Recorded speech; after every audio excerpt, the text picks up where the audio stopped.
বিশ্ব অর্থনীতি নিয়ে বড় সতর্কবার্তা দিল ওয়ার্ল্ড ব্যাংক। মধ্যপ্রাচ্যের যুদ্ধ এবং বাড়তে থাকা জ্বালানির দামের প্রভাবে বিশ্ব অর্থনীতি নতুন সংকটের মুখে পড়তে পারে বলে জানানো হয়েছে। তবে এই পরিস্থিতির মধ্যেও ভারতের জন্য রয়েছে কিছুটা স্বস্তির খবর।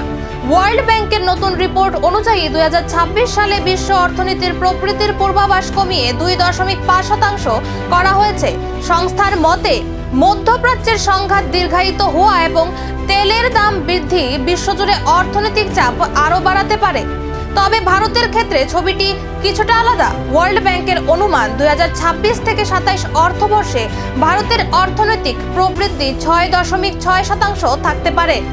অর্থাৎ বৈশ্বিক অনিশ্চয়তার মধ্যেও ভারত তুলনামূলকভাবে শক্তিশালী অবস্থানে থাকবে বলে আশা করা হচ্ছে। বিশ্ব অর্থনীতির এই সতর্কবার্তার পর আগামী দিনে কি হতে চলেছে? বাজার, চাকরি আর সাধারণ মানুষের জীবনে এর প্রভাব কতটা পড়বে? সেই উত্তরই এখন খুঁজছে গোটা বিশ্ব।